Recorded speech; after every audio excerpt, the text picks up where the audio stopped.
جائیں، کہیں کہ ہمارا رب اللہ ہے، پھر اس پر جم جائیں۔ ان پر فرشتوں کا نزول ہوتا ہے، نہ کوئی غم کرو نہ خوف، خوشیاں مناؤ جنت کی جس کا تم سے وعدہ کیا گیا تھا۔ اللہ کی ربوبیت پر اطمینان جب انسان کو ہو جاتا، میرا رب اللہ ہے، ربی اللہ، انسان کے لیے نہ کوئی کھٹکا، نہ کوئی خطرہ، نہ کوئی خوف، نہ کوئی حزن۔ جو کچھ ہو رہا ہے کس کے اذن سے ہو رہا ہے؟ اللہ کے اذن سے۔ اللہ کے اذن کے بغیر پتہ تک نہیں ہلتا۔ یہ کوئی اندھا بہرا مادہ نہیں ہے جس سے مجھے کوئی خوف ہو۔ اندھا بھینسا چلا آ رہا ہو اس سے تو ڈرنے کا ہر انسان کو ڈرنا چاہیے، نہ معلوم کس کو ٹکر مار دے۔ لیکن نہیں، اس کائنات کو چلانے والا ایک سمیع و بصیر خدا ہے، وہ جو میرا دوست ہے، میرا ولی ہے۔ اللہ ولی الذین آمنوا یخرجہم من الظلمات الی النور۔ اللہ اہل ایمان کا ولی ہے، ساتھی ہے، پشت پناہ ہے، مددگار ہے، حمایتی ہے۔ بتائیے جسے یقین ہو جائے کہ اللہ میرا مددگار، اللہ میرا محافظ، اللہ میرا پشت پناہ، اللہ میرا حمایتی، اس کے لیے کوئی خوف ہوگا؟ اس سے کوئی ڈر ہوگا؟ میں مثال دیا کرتا ہوں ایک بہت سادہ، پنجاب کے دیہات کی۔ وہ بڑا چودھری ہے اور کوئی غریب کسان ہے۔ اس غریب کسان کے جانوروں کو ہر وقت اندیشہ ہوگا چوری کا، کوئی میری بھینس کھول کر نہ لے جائے، کوئی میرا بیل کھول کر نہ لے جائے۔ لیکن جس کے بارے میں یہ سب کو معلوم ہو کہ وہ جو بڑا چودھری ہے وہ اس کا دوست ہے، اس کی بچیا کو کوئی خوف ہوگا؟ اس کی بھینس پر کوئی ہاتھ ڈالے گا؟ اسے کوئی اندیشہ ہوگا؟ نہیں۔ کیوں؟ کہ وہ بڑا چودھری، بڑا اس کا یہاں کا سردار، جاگیردار، سب کو معلوم ہے وہ میرا دوست ہے، کوئی میرے خلاف اقدام نہیں کر سکتا۔ اس دنیا میں یہ چھوٹی سی بات اگر آپ کے دلی اطمینان اور سکون کا باعث بن سکتی ہے تو ذرا تصور کیجئے۔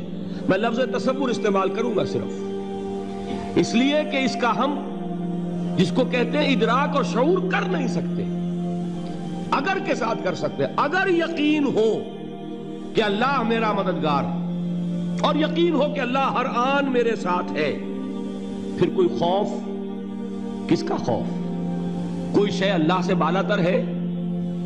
کوئی قوت اس سے زیادہ طاقتور ہے؟ کوئی اس کے ارادے کو بدلنے والا ہے؟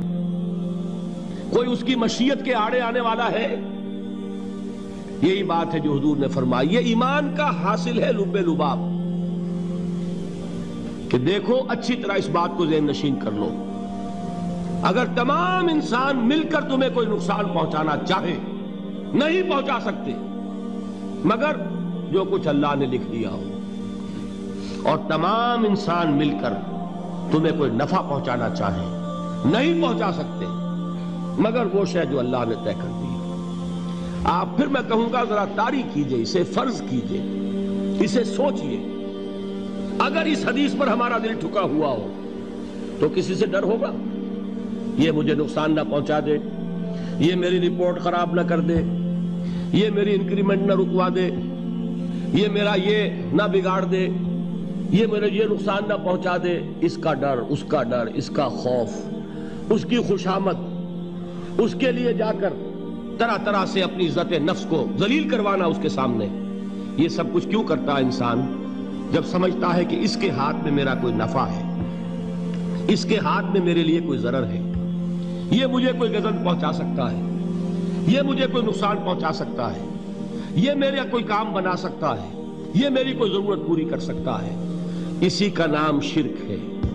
جہاں آپ نے یہ سمجھا کہ غیر اللہ کے اندر کوئی طاقت موجود ہے، وہی شرک ہے۔ بتوں سے تجھ کو امیدیں، خدا سے نومیدی، مجھے بتا تو صحیح اور کافری کیا ہے؟ شرک تو یہ ہے۔ جس پر بھی تمہیں یہ خیال ہے، کلمہ ہے یہ کلمہ سوم، لا حول ولا قوت الا باللہ، ذرا اس پر دل کو کبھی اگر آپ تصور کریں، پھر فرض کریں، دل ٹھک جائے اس پر، کوئی طاقت نہیں۔ یہی بات تھی جو شیخ عبد القادر جیلانی رحمت اللہ علیہ نے اپنی وصیت میں اپنے بچے سے کہی. 11ویں دینے والے ہیں، لیکن حضرت شیخ عبد القادر جیلانی کی وصیت اور تعلیمات کو کتنے لوگ ہیں تم جانتے ہو؟ یہ جن مقامات تک پہنچے ہیں وہ کس چیز کی بدولت پہنچے ہیں؟ انہوں نے جو پیغام دیا وہ کیا تھا؟ اے میرے بچے، جس طریقے سے قرآن مجید میں حضرت لقمان کی نصیحتیں جو ہے نقل کر دی گئی ہیں، میں یہ عرض کروں گا بالفرض اگر قرآن حضرت عبد القادر جیلانی کے بعد نازل ہوا ہوتا تو شیخ عبد القادر کی یہ نصیحتیں بھی قرآن میں درج ہوتی. اتنی اونچی نصیحتیں ہیں. اے میرے بچے، اس حقیقت کو ذہن نشین کر لے، لا فاعل فی الحقیقت ولا مؤثر الا اللہ. اس کائنات میں نہ کوئی فاعل حقیقی ہے نہ مؤثر حقیقی ہے سوائے اللہ کے. کسی شے میں کوئی تاثیر نہیں اگر اللہ نہ چاہے. آگ جلا نہیں سکتی اگر اللہ نہ چاہے. پانی ڈبو نہیں سکتا اگر اللہ نہ چاہے. زہر ہلاک نہیں کر سکتا اگر اللہ نہ چاہے. کوئی چیز فائدہ نہیں پہنچا سکتی اگر اللہ نہ چاہے. تو در در پہ کیوں سر جھکاتے ہو؟ در در پر کیوں جبیں سائی کرتے ہو؟ سب کے سامنے کیوں ہاتھ پھیلاتے ہو؟ ایک اللہ سے مانگو.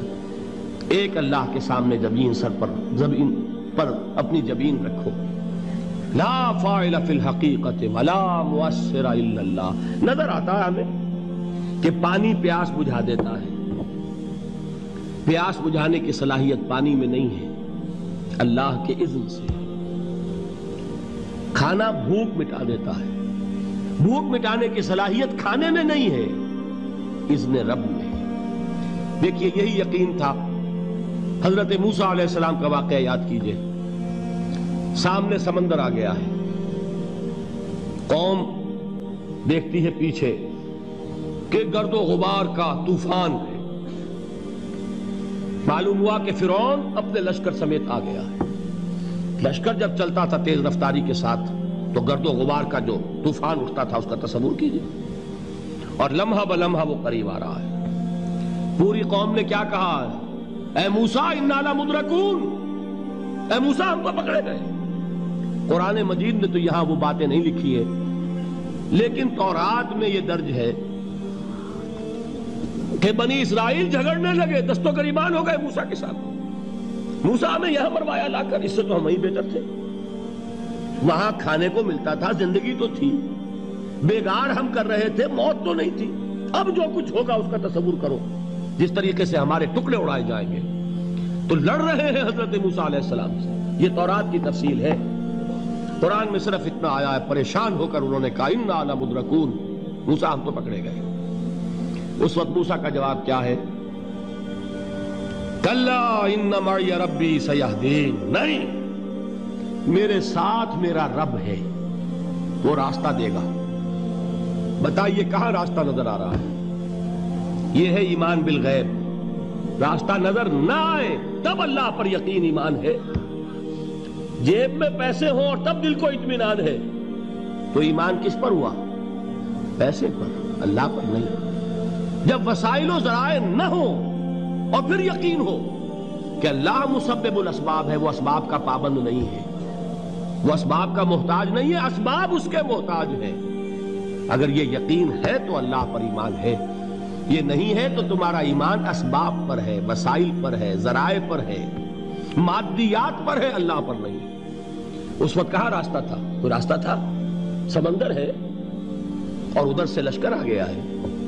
کلا ان معی ربی سیہدین. اب دیکھیے ایمان کہہ دینا آسان ہے، ہوا معکم اینما کنتم، جہاں کہیں بھی تم ہوتے ہو اللہ تمہارے ساتھ ہوتا ہے. لیکن اس کا یقین قائم ہو جائے تو زمین و آسمان کا فرق واقع ہو جائے. رب رب کر دے بڈھے ہو گئے اتے ملا پنڈت سارے، رب دا کھوج کھرا نہ لبا اتے نہ کیتے بئی